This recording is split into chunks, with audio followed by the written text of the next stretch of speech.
So we're really trying to rethink. We have this great venue and the bands love it, but we're in the middle of Bucks County. It's not like, it really isn't the hotbed of culture. So people generally aren't just walking by and like, oh, look, a show, I'm going to go into it. So it's sort. How about the fashion show? Oh. We also had a fashion show at the Well,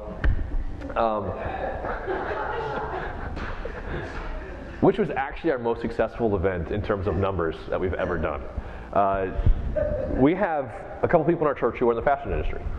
Actually, one of the guys in our church, his girlfriend is in the fashion industry. And we have artists. And so we did kind of this combination fashion show, art show thing.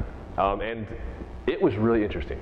And I'll tell you, seminary and Bible college does not prepare you to be a pastor when your church hosts a fashion show, and like a real honest-to-goodness fashion show. I mean, like runway, lights, music, like techno music and stuff, and a couple outfits that you're like, ooh, wish we would not have picked that one. But it was really interesting to have we actually had models come in. They were student models, and they were student designers. So we gave student designers a chance to work this thing out in a very non-threatening setting, because the fashion industry is cutthroat. And so they had a chance to get some experience in a place that was very not so cutthroat. The pressure was still there, but it wasn't so crazy. And we had a chance to take a bunch of models who were basically, I mean, like, they aren't necessarily treated the best in the fashion industry. And to be able to say, you know what, you matter, and we value you as a person, not just because you can walk down a runway, and say, we just want to love you guys and give you the opportunity to do this, and we hope we want to give you some value here. It was a really redemptive fashion show, if you can think of one of those. But we had like 250 people come out. We got to basically say, we're a church.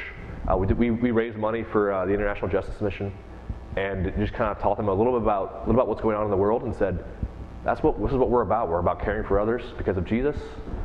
We invite you to join us in that, but we just want to have a good time tonight because this is part of life. It was a great night, and so our art shows are often like that. We don't always have the fashion thing. We've only done 2 of those, but our art shows basically consist of artists from all over Philadelphia area. Maybe half of them won't be from our church. We'll have about 200 people come through, and it's a one-night event, and we'll just hang out with people from the community for 2 hours. This is a church? What? You know, yeah, I was reading someone was going to come in, there was an artist who was coming in, and they posted on their blog, like, yeah, this is a church, I'm not sure how it's going to go, it's going to be kind of weird. And then all their friends commented like how weird that was, and then after the show, people were like, that was actually really kind of cool. It's neat to see the art, neat to see the church engaging in arts, neat to see the church caring about things that are just normal. And so it was a neat time. How long have I been? Am I cut off yet? You're getting back there. Okay. The other, I guess the final thing I would say is one of the situation that has been very fortunate for us, that's been unfortunate and fortunate at the same time, is I'm part-time. I only get paid a part-time salary at the church. I'm also a web designer, so if anybody needs a website, just let me know. But that was like a free advertisement. But we were kind of forced into that scenario when Brad was around. We had a stretch where we weren't financially very viable, and Brad and his wife were planning to move to Minnesota, and that was pushed up about 6 months because we couldn't afford to pay him salary anymore.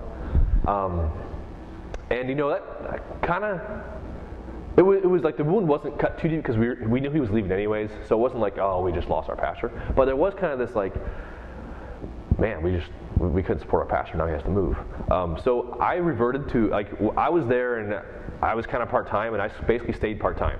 So I went from part-time assistant pastor guy to part-time pastor and a half guy with the same salary. And it was clear things had to change, because it was Brad and I doing all the work, and everybody else kind of just like passively sitting there and taking part in it. So the first meeting we had is after Brad had left, I basically said, listen, I'm part-time.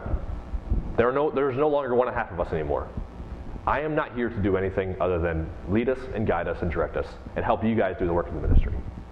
It was a very powerful manipulation tool in a sense.